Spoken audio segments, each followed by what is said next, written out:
I'm Chris Nessie, host of Behind the Mic, Voices of the EPN, a part of the Education Podcast Network, just like the show you're listening to now. Shows on the network are individually owned, and opinions expressed may not reflect others. Find other interesting education podcasts at edupodcastnetwork.com. Hey, I recently was interviewed by Chris Nessie, the founder of EPN. EPN is the Education Podcast Network. He has a podcast called The House of EdTech on there, and he also has his podcast called Behind the Mic. Behind the Mic is where he interviews the other podcasters on EPN. That's right. He talks to us about, why we made the podcast, why we stuck with it, what happened along the way, what equipment we use, what we learned that from mistakes, and what we learned from just by doing. And it's pretty cool, and you get to hear from all of us. So good stuff. I'll put a link in the show notes. I hope you go listen to it as well as share it with a friend. That'd be so cool. Thanks. Hey, welcome back. Steve here, and today I'm talking with Sidney Lee, a Pulitzer Finalist in poetry, founding editor of the New England Review, Vermont's Poet Laureate from 2011 to 2015, recipient of his state's Governor's Award for Excellence in the Arts in 2021, and a Field and Stream magazine conservation hero. Today we're talking about poetry, his career, and his latest collection of poetry called What Shines. Oh, so much to learn. You're going to love this talk. Thanks for listening. And by the way, before you go, it'd be so cool if you went to my website, stephenmiletto.com/reviews, and left a review. Could you do that for me? Thanks so much. You are awesome. Enjoy the show. But I knew I was no Willa Cather or Mark Twain, that if I tried to do it in dialect, it would sound condescending, and I didn't feel a bit condescending. I admired these people incredibly because they, if we ever think we work hard, we really haven't. At any rate, I came up with this theory, which may be cockamamie, but it got me going. And that was that if I tried to write stories such as the ones I'd heard around campfires and in kitchens and in lumber yards and so on, if I tried to do that in poetry, that I might be able to capture some of the cadences of their language without having to imitate it. It's the Education Podcast, your favorite show, with lots of groovy guests and they share what they know. So crank it up to 10 and let your neighbors know that here's another show with Dr. Steve Miletto. Teaching, learning, leading, K-12. Teaching, learning, leading, K-12. Teaching, learning, leading, K-12. With Dr. Steve Miletto. A former Pulitzer finalist in poetry, Sidney Lee served as founding editor of New England Review and was Vermont's Post Laureate from 2011 to 2015. In 2021, he was presented with his home state's Governor's Award for Excellence in the Arts. He has published 24 books, a novel, 5 volumes of personal and 3 of critical essays, and 16 poetry collections, most recently, What Shines, published by Four Way Books. His 6th book of personal essays, Such Dancing as We Can, is due in early 2024, and his 2nd novel, Now Look, in spring. Our focus today is on poetry, writing, and his work, What Shines. Sid, thanks so much for being on the show. Say hi to everyone. Hello, everybody, and thank you very much, Steve, for inviting me. It's a pleasure to be here. Well, glad to have you here. And recently you turned 80 years old, and you're releasing your 23rd book called What Shines. And you got a whole bunch coming. So this is cool stuff. When did you start writing, and why did you start writing? I'm closer now to 81 than 80. Pinch me. I don't know whether you want the Reader's Digest answer or the other answer, which takes a little bit longer. I'm good for the take the time you need. So, okay, well, no one would have met or looked at me when I was a typical American hormone-driven, witless, beer-swigging 18-year-old and said, well, that guy's bound to be a poet. I wanted to be a professional hockey player. That was my real passion. I did reasonably well in school without much effort, except in any course that involved numbers, in which I was immediately thrown out. But at any rate, I've had a relationship with a very remote corner of Maine, Washington County, Maine, inland Maine, lake country and vast woods since I was a child. And I was blessed, and I use that word advisedly, to know men and women who, if they were alive now, would be 140, 150. And they had lived up there at a time preceding power tools and for the household, modern appliances. There weren't even any radios because there was no electricity. So these old folks, not so old then, had to make their own entertainment, and they were just fantastic storytellers. Now, I'll let that hover in the background for a minute. When I was an undergraduate, there were no writing courses per se. And I did some fiction writing on my own, just wrote these whimsical little stories. And both my roommates were hard scientists. They weren't particularly interested. They were good people, but they had other fish to fry.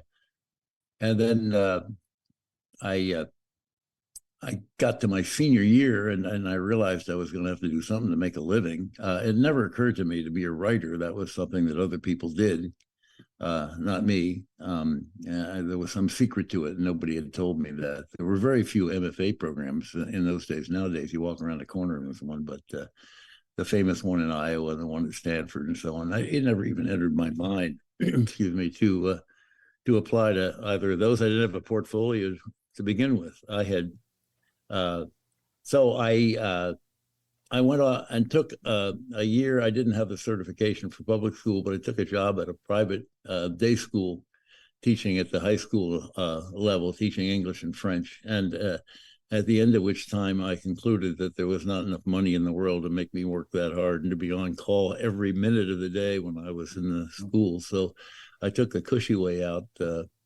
eventually and became a university professor. But I went Yale program, doctoral program in comparative literature, because I had languages that I wanted to use. And then I got a job at Dartmouth, but I got it without my PhD degree. I hadn't finished the dissertation yet.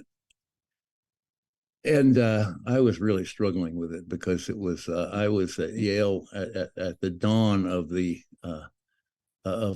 critical theory era, which is all around us now. And I remember reading something by Flannery O'Connor, which rang a bell with me. She said, "I'm a person constitutionally innocent of theory, but with certain preoccupations." And anyway, I had gotten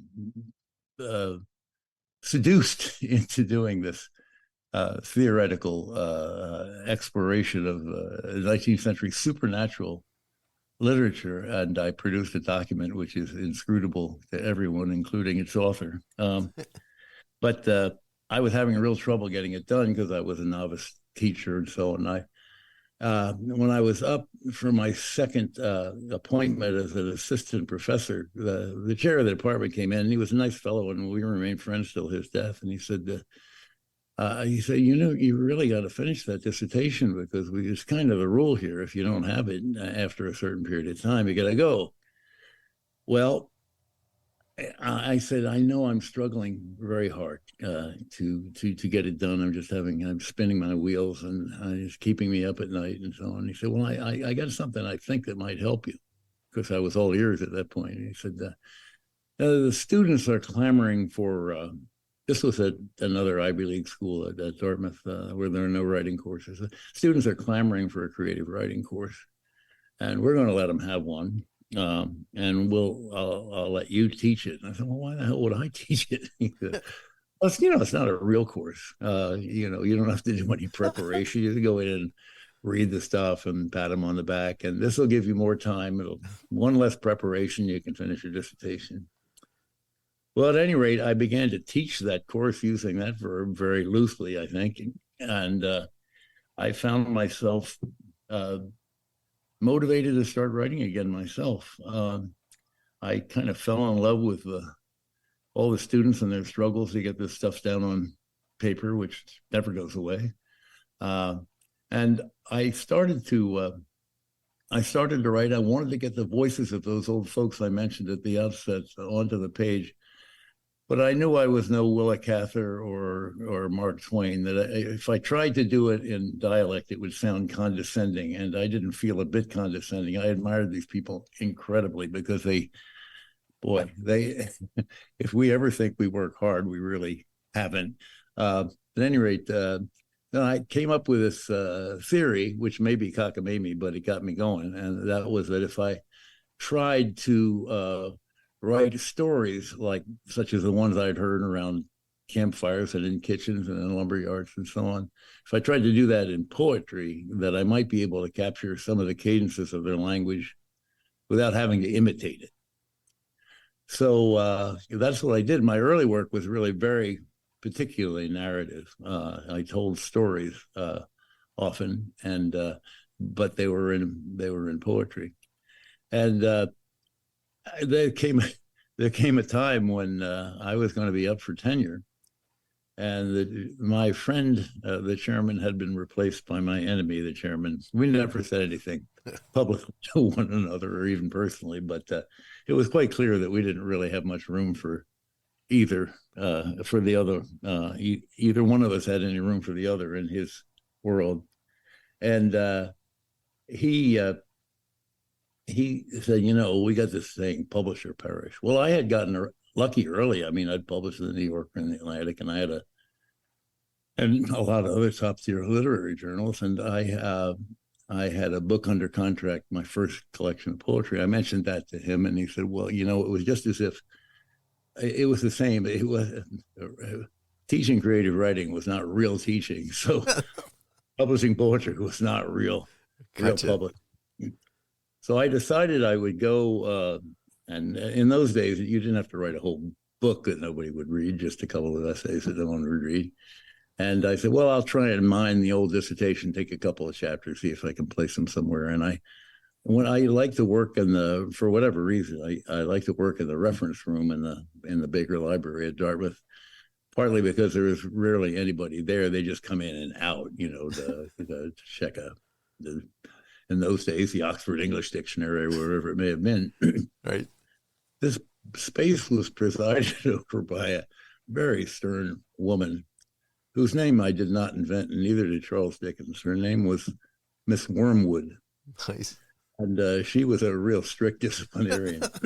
So I was sitting at my desk, and I opened up that old dissertation, and I got vertigo and nausea, whatever else. It's kind of like a literary PTSD. And I said aloud, spontaneously, not meaning to be disruptive, but it was only she and I in the place anyway. I said, I don't want to do this when I grow up.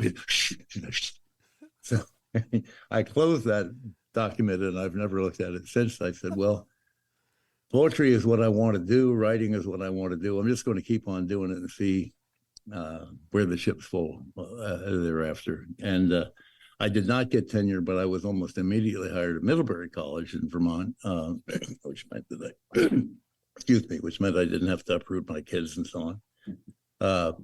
It was a little longer commute, but not that much longer. And they had a tradition of writer professors. Excuse me again.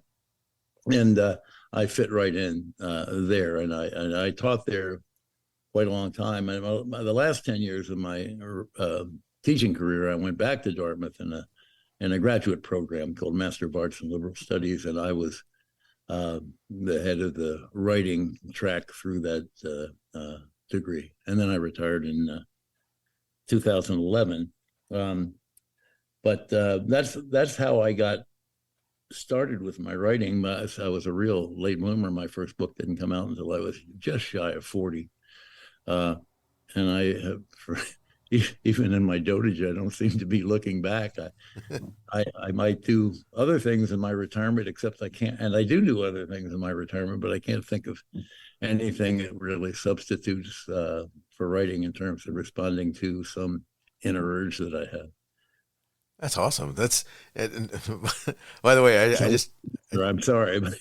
Oh, no, this is cool. This is, cause I knew that you hadn't started till later. And I was like, I was curious how all that, cause it's not like you just out there piddling around, cause you created, you got some wonderful recognition and so forth from other people, especially, going back to knowing that you started a class at a place where they didn't consider it a real class. Nice. But yeah, I feel I've been blessed. I think it's all serendipity. I could tell another little story about my finishing up at Dartmouth. Please. that same department chair, knave and fool in my view, had his chance in my so-called grace year between the time that I was dismissed and the time that I would have to stop showing up, and I could look for employment meanwhile. And he sent me my teaching schedule for the next year, and it was virtually all blue book, remedial, low-level, time-consuming, uninteresting work. And it felt he's had his chance, and now he's got me. But so I'm not going to take this lying down. So I drove in to see him. It was in the summertime, and I all the way down, I gave myself a lecture. Now, be moderate, try and be polite, and so on and so forth. After 10 minutes, I said, I'm not teaching any of those courses. And he said, well, you are. He said, that's what I've assigned you, and that's what you're going to teach. I said, no, I'm not going to, because I'm not coming in this building again, and I'm not proud of it. I said, furthermore, if you're in the downtown in Hanover, you want to be looking over your shoulder, buddy, because I might just be there. He was white as a ghost because he was very small and I'm rather large. Anyway, that's an amusing story. I immediately afterwards, I regretted it, both morally and practically. I was saying all the way home, my gosh, what are you going to do now? You don't have a job. Right. And it's too late to apply for one. What are you going to do? And I was mulling over that and pulled into the driveway. It was an unusually hot day, and my wife and two kids, the first two kids, were down by the town pond beach, and the phone was ringing. And I ran upstairs, and it was the chair of the department at Middlebury. I mean, it was that seamless. And Wow. He said that this young novelist, a man I knew and liked very much, named Tom Gavin, had contracted a serious and likely terminal disease, at any rate, terminal or otherwise. He was not going to be able to teach that year. And would I step into his shoes? And I said, well, of course. and that was, unfortunately, poor Tom died as predicted. And I stayed on at Middlebury, as I say, and really enjoy. I mean, I was allowed to really concentrate on creative writing classes. I did teach standard classes as well, but that was my main focus. And Middlebury soon bought the magazine that I had founded called New England Review. Oh, nice. And so I was technically, excuse me, as the editor of that magazine, I was technically an administrator. I answered to the provost. I didn't answer to anybody in the English department, which was a blessing because, the minute I arrived, all of a sudden, all kinds of material started coming in from colleagues within the department. And very little of it did I accept. And with one or two exceptions, most people were, I would say, I don't want this to appear to be a housework and it's a national publication. I want it to remain that way. And there wasn't anything really they could do about it because the courses I taught within the English department were kind of freebies for them. They weren't paying my salary. Ah, okay. And I could stop and I'd still be a Middlebury employee. At any rate, I'm still astonished by what I call the seamlessness of that transition from a blow up with this English department chair to an invitation to a job that I liked very much. That's awesome. It's just nice that it worked out that way. Because I can only imagine, as you're describing, talking to yourself, going to the meeting and then leaving the meeting. Now what? And it was a half-hour drive, and it was fraught. I can imagine. So and knowing all this, what do you think about what you've accomplished? I mean, you've been able to produce and got more coming out, and you've received incredible recognition, which we're going to get into a couple of them in just a minute. What's that make you think about? Because of how you started. It makes me feel, to use again the appropriate word. I'm sorry, I have a bit of a cough, cold. I have to clear my throat periodically. It again, it makes me feel like I'm a very blessed person because I spent 43 years, or the better part of 43 years, getting paid for something I like to do. And I've never.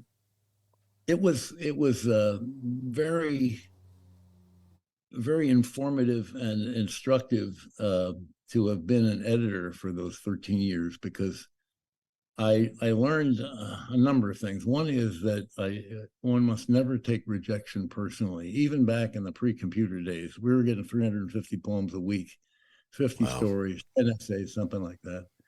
Came out 4 times a year in a format of 128 pages, some of which was taken up with contributors' notes and front matter and so on. So that was instructive. A lot of people who haven't had that opportunity will get turned down by X, Y, or Z magazine, and they say, well, that's because they only publish their friends, or they throw the manuscripts down the stairs, and the ones that land in the middle, they, all that kind of Right, stuff. right.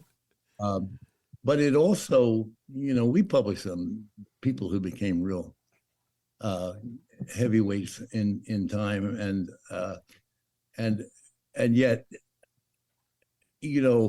their reader, their audience, if they want to give a reading wherever, would amount to perhaps the front row of a Florida baseball stadium and the exhibition game in the preseason. So I kind of keep that stuff in perspective. I've Gotcha. always been more ambitious to make myself sound better than I am. But I've tried to tell myself to be more ambitious for the work than for its promotion. And so I've really not given a whole lot of thought to how many people I'm reaching, whether I'm important, whether I'll ever be remembered. The likelihood is no, most people aren't. When I think of, I had after I started to write, I had by coincidence through the magazine, I developed a mentor in the great Robert Penn Warren, and at the time of his death in the 80s, he had won 3 Pulitzer Prizes. He was a rich man from all the king's men. He was on the tip of everybody's tongue, and nobody talks about it. Nobody. I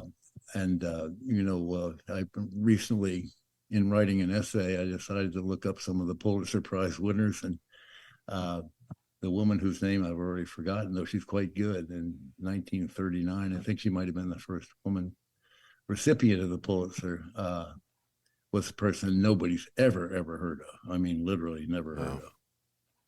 So this, time is the anthologist, not me. Whether I'm included or not is not something I can dwell on because I have no power over it.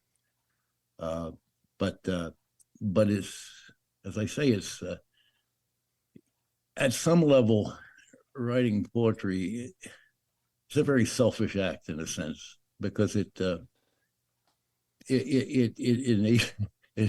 enables an otherwise rather fuzzy-minded man, more so the older I get, to kind of make sense of his experience. As I say, I haven't found a substitute for it except in prose, but even those efforts are not quite the same in terms of self-fulfillment.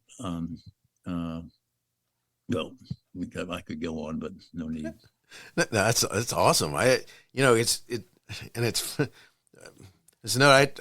have my share of times reading. I never met him, but reading and being tested over Robert Penn Warren. So All the King's Men was definitely a requirement in my studies a couple of different times. So, but he was the one. We did an interview with him and his very capable and distinguished wife, Eleanor Clark, who won the National Book Award for a book called The Oysters of Lac Marie-Care, a nonfiction book about the Breton village in France. And we interviewed them for the magazine at one point, and that's really how I came to know him originally. And I remember asking him during that interview, I said, what is your thought about where you will where you will be regarded, after you've left the earth and so on and so forth. He said, I never think about that. He said, if I start thinking about that, I'm going to start writing badly. Because I just know I'm going to start writing badly because I'll be writing for other people and not for myself. The project will be for public consumption rather than for my personal fulfillment. And he was the one that came up with that phrase that I've just stolen, which was, "The time is the great anthologist." Nice. And so I don't give a great deal of thought. When I was one of 3 finalists for the Pulitzer that year, a Pulitzer that was awarded to my friend Stephen Dunn. It was the late Stephen Dunn. It was a terrific poet. People afterwards would say, "Oh, you won 3 finalists. Next time." And I thought, the after the fact, I learned who the judges were, and they were all people who had been sympathetic to my work. Anthony Heck, the poet, I actually eventually did edited an anthology of essays on Anthony Heck's work. A wonderful critic poet at Kansas State University called John Holden, who was actually a friend of mine. And then Mary Carr, who the author of The Liars Club and so on. Nice. Had to be she who got me. I don't know, but I've never held it against her because I think she's such a marvelous writer. So those people were all, with the exception perhaps of Ms. Carr, were inclined in my direction.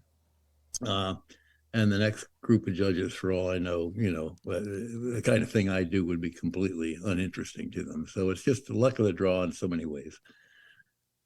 And I've had my share of luck, so I can't bitch about a little bit of what you could call bad luck. Is good enough to have been a finalist. I think that's a buoy to me at a time when I kind of needed it.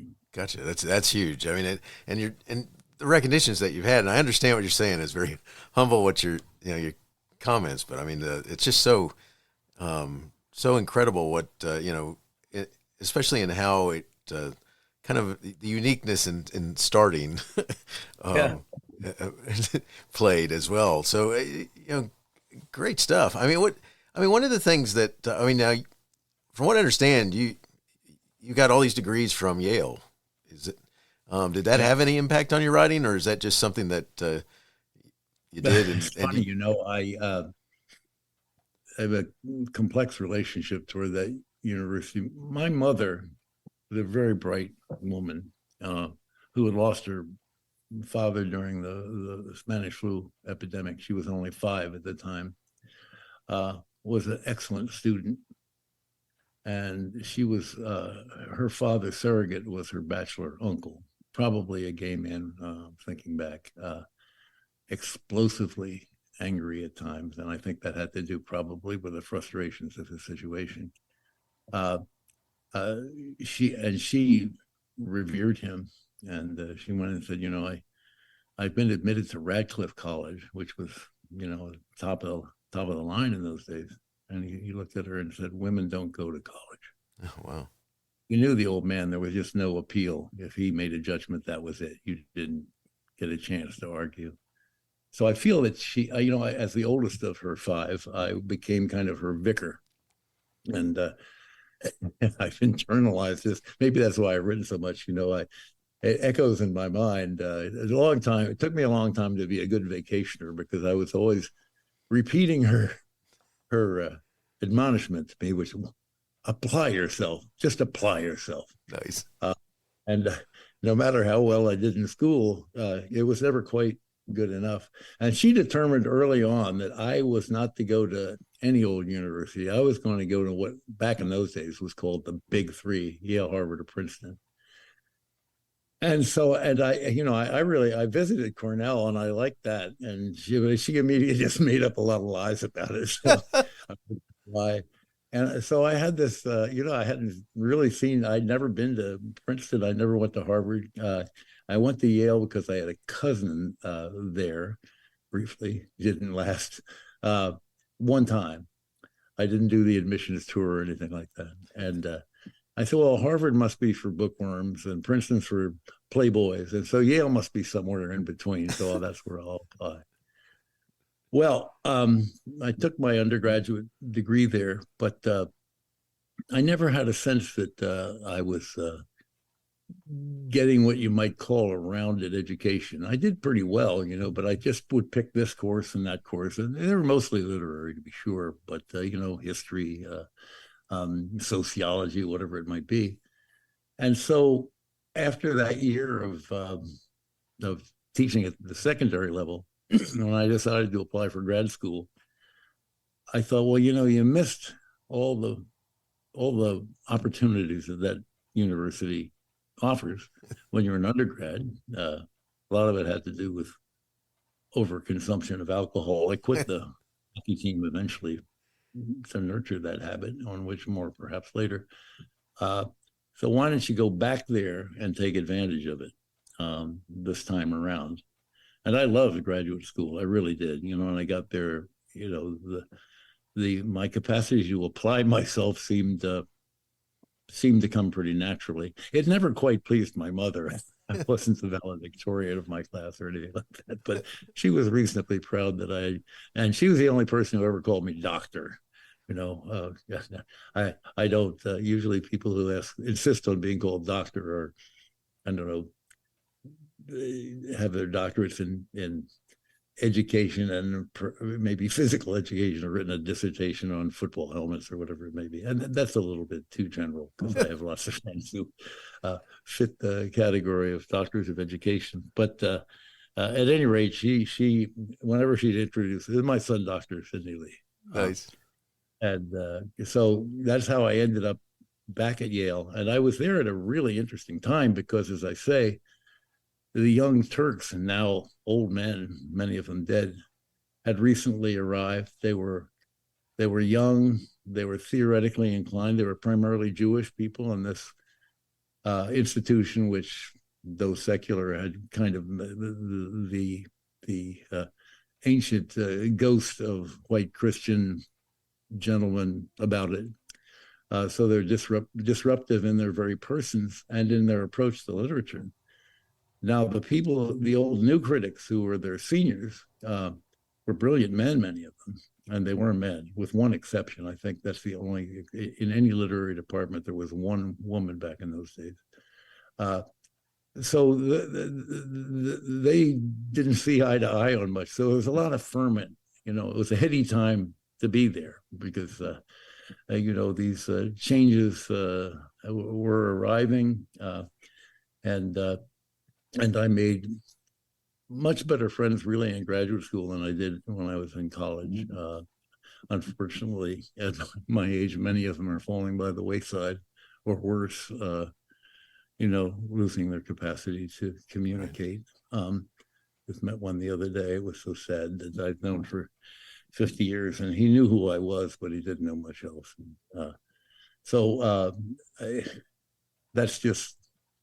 That's the nature of human existence. But while they lasted and while I was there, I had a wonderful circle of friends, and we weren't always on the same page intellectually, so we had some arguments and discussions which could get heated, but never rancorous.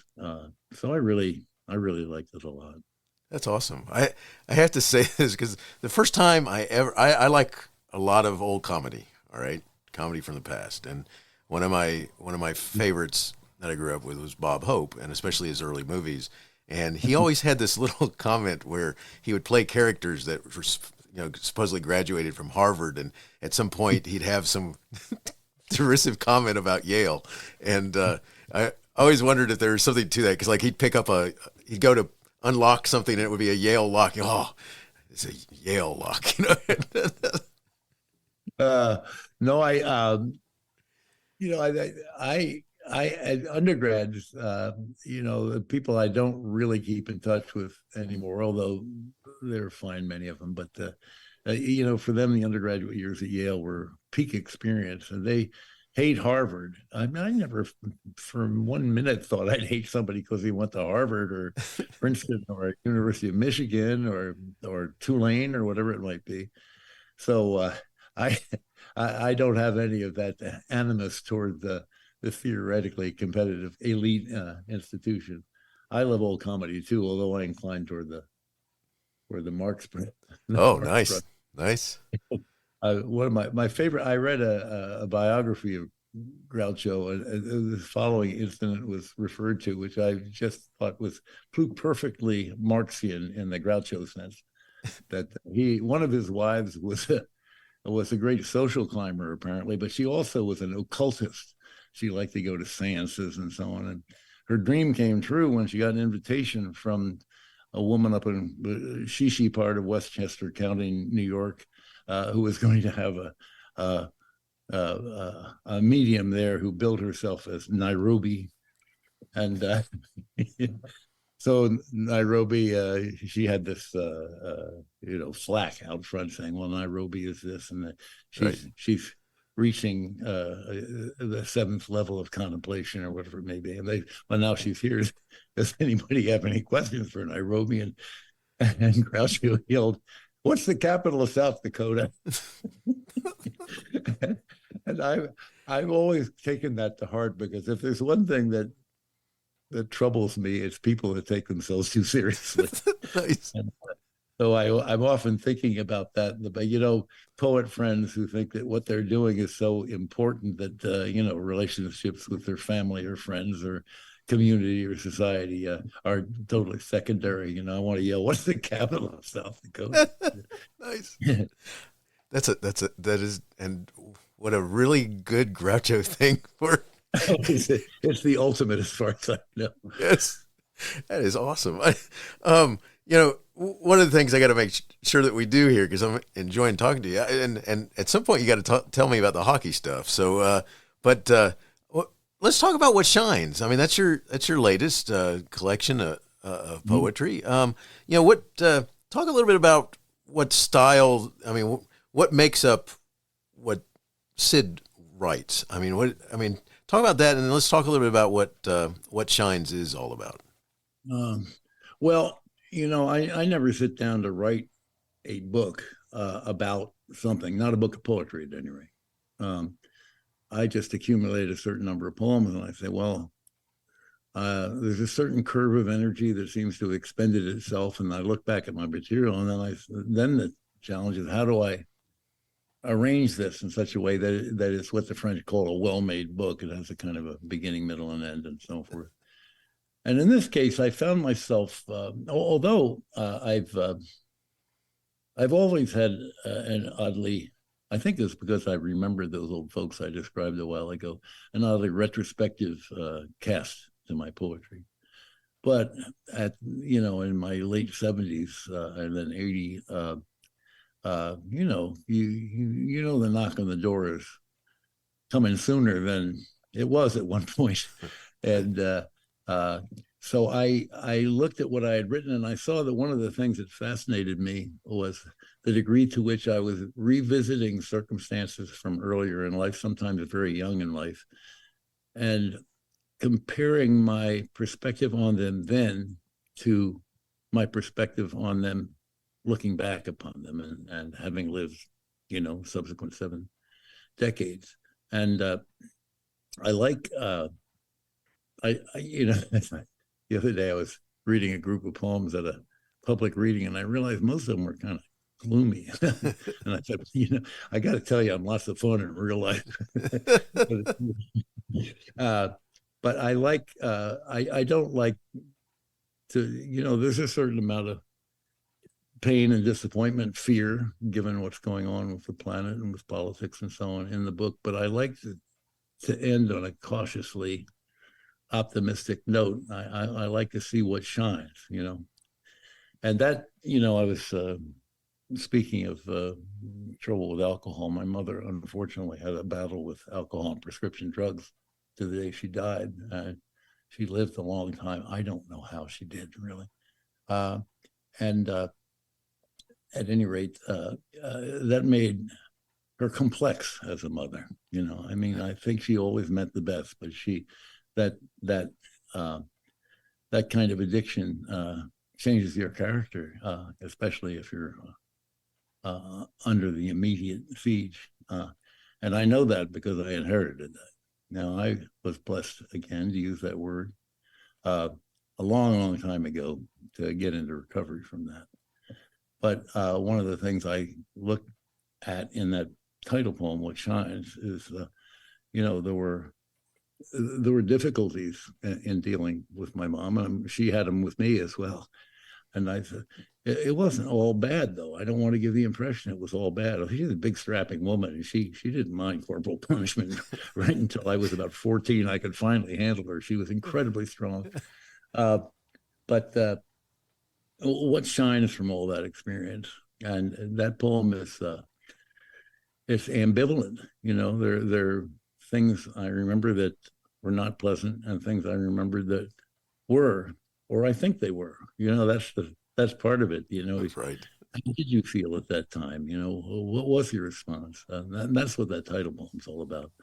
But I think there's a lot of that throughout the book. I don't mean specifically directed at my mother, but you went through this experience when you were 9, 15, 25, 40, and you had an attitude toward it then. And what's your attitude about it now? How would it be different if you were transported back in time with the kind of psychological and emotional development, as I hope it's been, that you have now? So that informs a lot of the choices that went into making that book. Nice. When you go to write, I mean, do you do that? Do you have a place where you write, or where your muse hits you more, or is it that something suddenly you go, hey, I got an idea, and you sit and you do it? I almost never begin with an idea. I begin with something or a couple of things that have caught my attention, and then I just start writing about them. And this sounds a little billowy, but I trust the language to take me toward an understanding of what those things have to do with one another. I don't worry too much about meaning in the classic sense that we used to get in grad school. What does this symbolize? Yada, yada, yada. There's a story about the W.H. Auden, who was approached by a young English student when he was a Don, and said, Professor Auden, I have a wonderful idea for a poem. And he said, oh, I'm so sorry to hear that. Because I know that was the thing I learned early on, if I was just using poetry as a mode of expressing convictions or feelings I already knew I had, then it wasn't going to be very interesting to me, and it wouldn't be very interesting to a reader. The thing that I love about poetry is that I discover what I didn't know was on my mind in the very process of writing. And as far as physical context, is there a good place to write or not? When we got this, we've lived on this particular spot of land for 36 years now. And when we first moved in, we had small children too. The only thing that was the only habitable building, in fact, the only building beside a shed on the property was an old hunter's camp. It had been winterized by the prior owner, but it was small. And it was, we were in it for about 8 months with 3 little kids and my wife. And if we got into a tiff, there was no place to go. You couldn't just stop off. You have to walk outside and freeze. But once we built the house I'm speaking to you from now, what had been an extremely cramped living condition became a commodious office. And I've done most of my writing there. Although I do a lot of writing, I also New Englanders use the word camp to mean a place usually in a remote part of the world, which is lacking in modern conveniences and is out in the corner. And I bought one of those places in 1967 for $500. And it's right on this gorgeous natural waterfall. You can drink the water out of the river and so on. And I did a lot of writing up there, particularly that first novel. I did a lot of writing in that place. Although with little kids, sometimes I had to, I had a little, I bought from Sears, which was then operative, I believe, a kind of a ready-made gazebo so I could sit outside by the river and write. Now it doesn't seem to matter too much where I am. I had always said I don't want to. People say, "Well, you really ought to go to Yaddo or a McDowell Colony or something like that." You have free time to write. Well, there are a couple of reasons I didn't want to do that. A would leave my wife holding the bag completely with small children, and the other one was I feared that if I got away from my writing roots, I wouldn't write at all. Yeah. But eventually, I did get a fellowship to a Rockefeller-funded outfit on the shores of Lake Como in Italy called the Villa Serbelloni, and I was there for a month, and I was very, very productive. And then I've taught, and I spent a year in Hungary and Budapest, and I wrote a lot. And I spent a semester in Switzerland, and I wrote a lot. And I've spent summers teaching in Italy, and I wrote a lot. So I seem to have gotten over the superstition that I can only write under certain circumstances. Love that. The one of the things that people often make a comment about is that they got these ideas, but when they sit down to write, they just look at a blank page. You have any thoughts about that to some of the listeners? Well, I always used to tell my students, I said, the point is to keep writing. You might be writing badly, but make sure you're writing. Just keep doing it. Because anything you do for a protracted length of time with regularity, you're going to get better at. And might not be the best. I used to call my examples from the world of athletics. I say, there are probably lots of other men of his generation who are as physically talented as Michael Jordan, but he was the one that went down to the playground and shot the basket and dribbled the basketball until he couldn't see anymore. He did that every day, and that's how he especially a lot of fellow academics that had this notion that somehow you're a young man or woman and you walk outside one day, you're struck by lightning, and all of a sudden you're Emily Dickinson. Well, maybe that happened to somebody. It didn't happen to me. I can tell you, I had to pay my dues, and whatever it was that motivated me to do so. I mean, I wrote an awful lot before I got any good at it. It seems to me, and so the point is to keep going. I've never encountered exactly what you would call writer's block. I do find myself going into periods of inertia immediately after the publication of a book. I've done that now. Why did I bother? Nobody's paying attention, yada, yada, yada. But I've even gotten over that because simply by not writing poetry, but writing things in prose, that fills the gap and is very fulfilling as well. That's awesome. I appreciate you talking about that. One of the things I gotta ask you is, what do you think about poetry as a medium today? I mean, is it strong and vibrant? Does it have are the people making it part of their world, or where is it today as a medium? I gather that especially during COVID, it had a spike. Just as COVID had a spike, so did the interest in poetry, which one could speculate about at great length. I won't bother. But, as I said earlier on, I never got the impression, I didn't stick with poetry because of money, women, and fame. That was not the motivation. But poetry has always been a minority art. It really has. Even in the case of Robert Frost, who was the last to make poetry pay, and without, almost all the poets I know now are affiliated with an academic institution of one kind or another. Even in those cases, people were, more of them were tuning into Hollywood Squares and were reading his poems. So that just kind of comes with the territory. But I think for a certain block of people, there's an attraction to poetry that is not replicable by other means. my own feeling, because, of course, everybody is entitled at a certain age to become a grumpy oldster.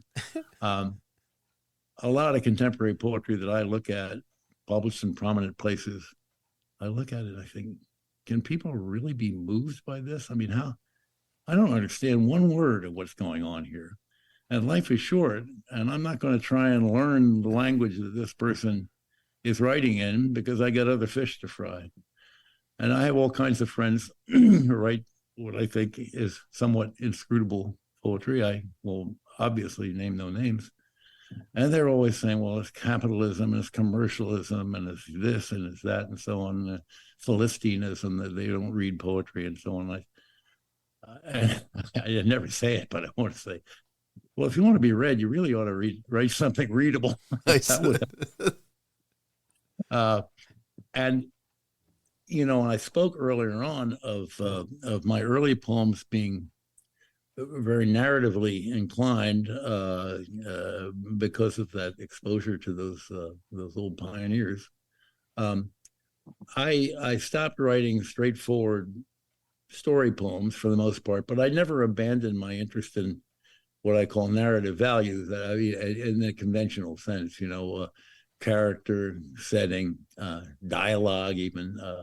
I want a reader to know where she or he is in reading one of my poems, who's talking to whom, if relevant. I want to invite the reader who into the poem as best I can. If I refer to a chair in a poem, I don't have to metaphorize that or cover it all up. You can sit in that chair. That metaphorically, and sit in that chair. It doesn't have to mean a whole lot. Don't worry too much about the meaning. Attend primarily to the language, but also to whatever odd connections the poet may have developed. And as I say, I do that because there's always, to some degree, there's a story behind every poem I write. And even if it's not a straightforwardly narrative poem, there are those underpinnings of particularly of setting and of character, including the character I. My friend, the poet Brendan Galvin, wrote an essay called Mumblings quite a long time ago, in which he described some poems which were written by an indefinable I about the emotional circumstance of an undefined second person who in turn is talking to a third unidentified person. I don't want to fall into that trap. I want people to know who's talking to who. Gotcha. That's awesome. That is awesome. I got to make sure, because we're getting close to finishing up, and I got to make sure that I ask you about this. You were recognized as a conservation hero by Field and Stream magazine, and you're up there in Maine. Could you talk about this recognition and just talk about you started talking about that world that you have with the waterfall and such, and I was just wondering if you could mention that for a minute. Well, it happened in the early 2000s, and that almost all that land up there was owned by lumber companies, and most of it was when I talk about a complicated relationship, a lot of it was owned by my alma mater, Yale, under the guise of these phantom LLCs, all registered in Delaware. Wow.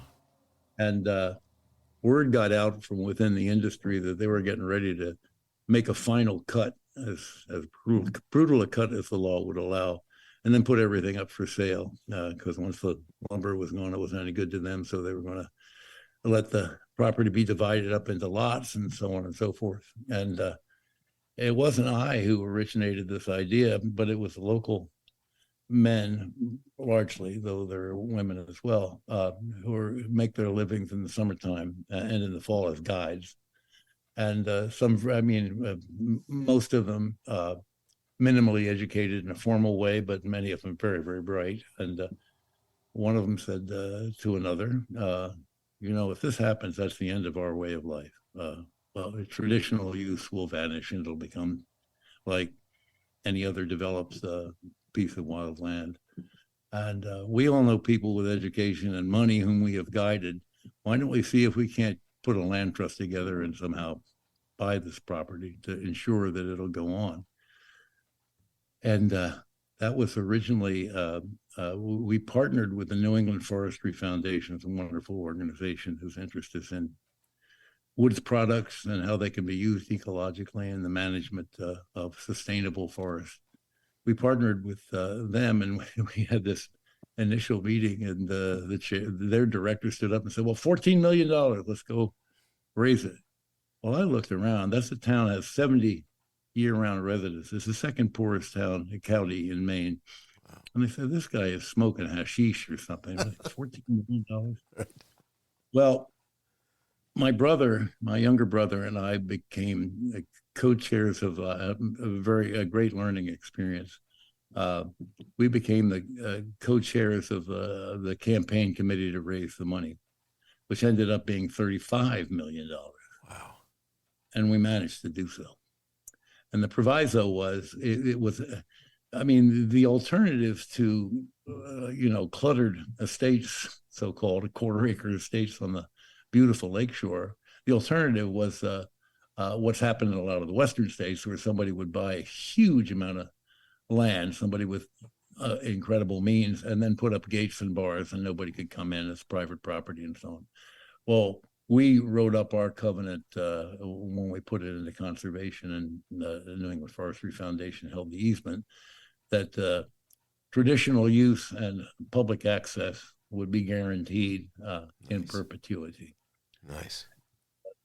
So I became involved, and then we came up with a second project, which was $21 million, and I was again the chair of that campaign, and they made me president of the land trust.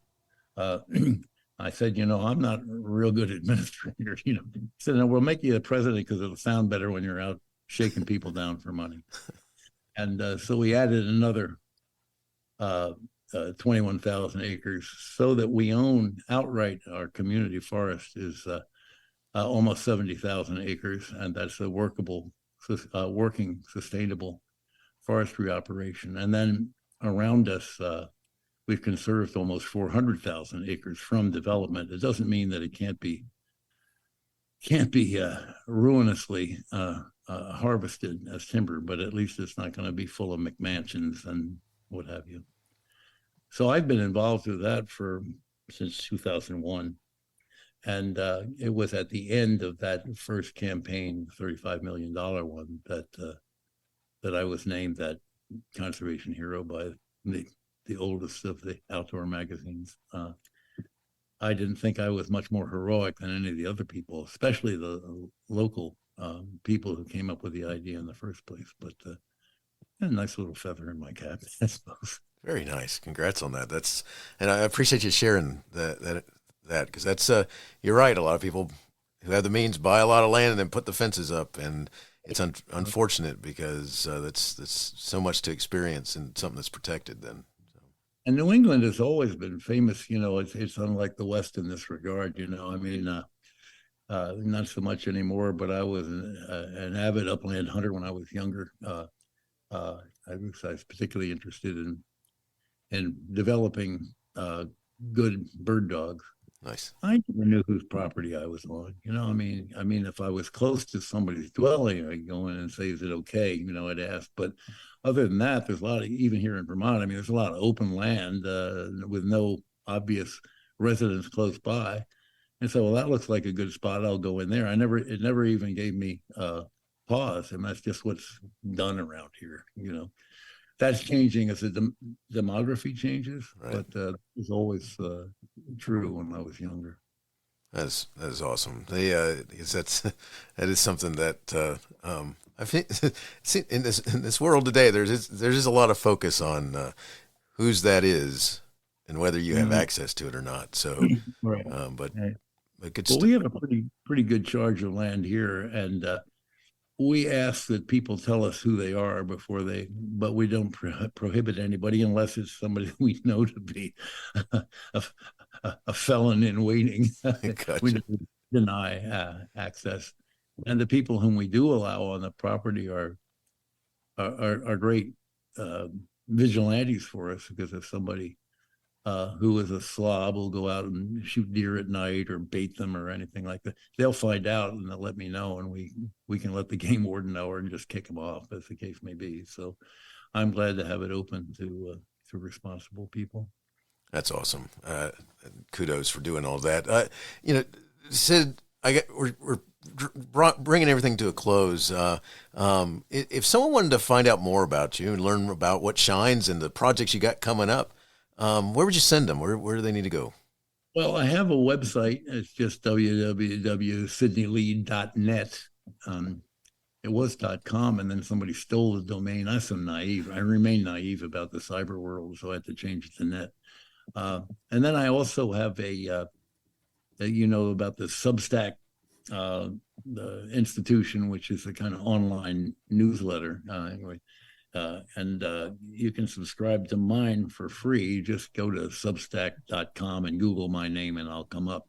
And every 2 to 3 weeks, I'll put out a sample of whatever I'm working on at the moment. So that's another I have a sampler page on my website as well, but it's I don't change that as often as I do the other.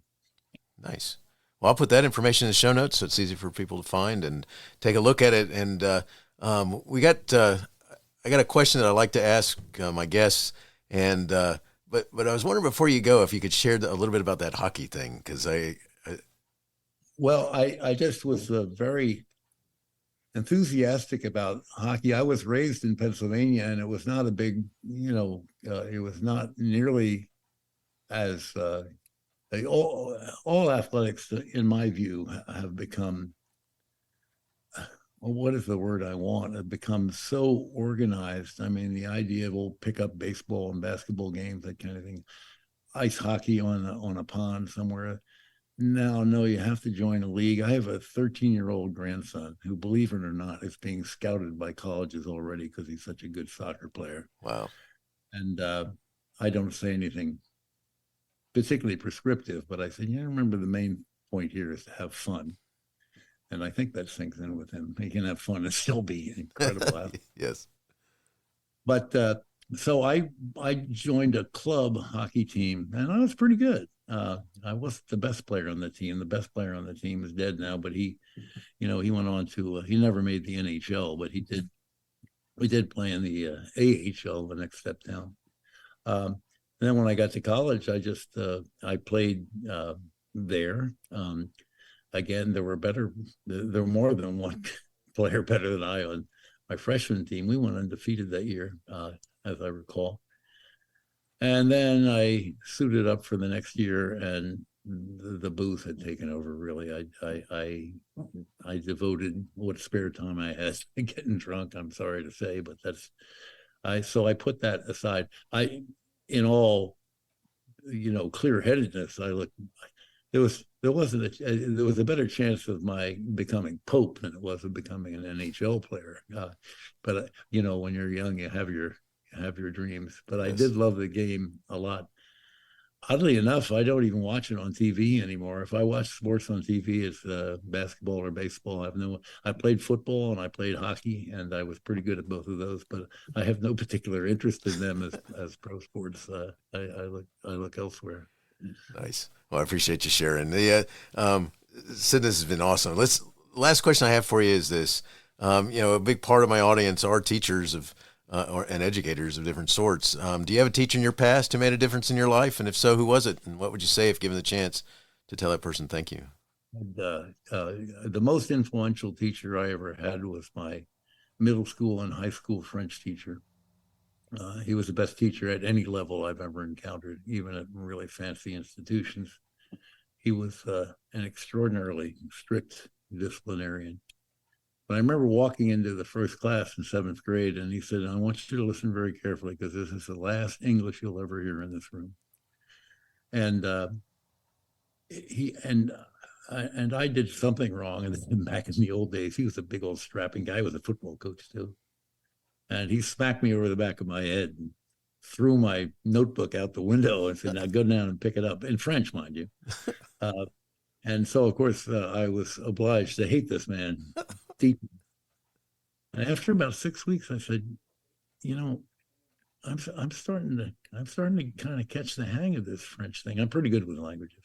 That's just some people are, some people aren't. And then I looked at him and I said, I want to be one of those someday. I want to be a teacher like that. We subsequently became very good friends, and I saw how incredibly hard he worked to be a good teacher. I remember particularly one episode where he was trying to teach us the word incendie, which means fire, in French, and we couldn't get it. And he finally pulled out his lighter and set the wastebasket on fire. Incendie. That's how hard he worked to be a purist. And Nice.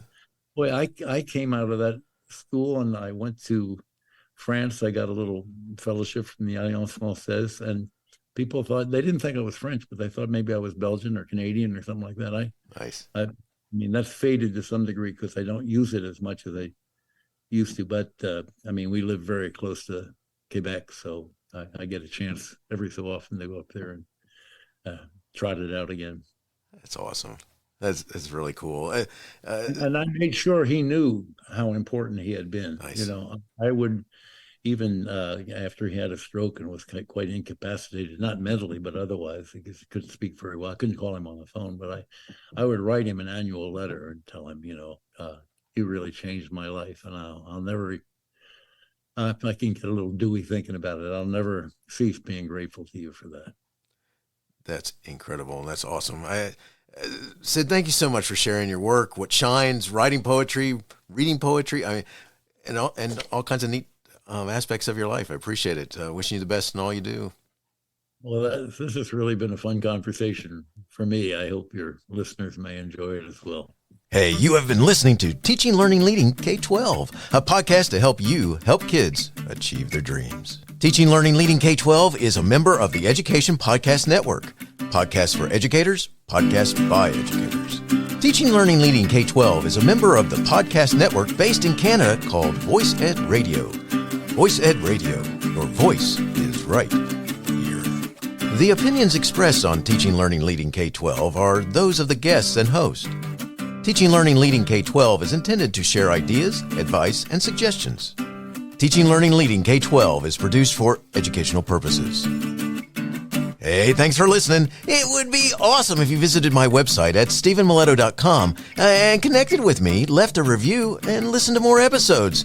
And by the way, you could also share it with your friends, with your family, and your colleagues. Thanks so much. You're awesome.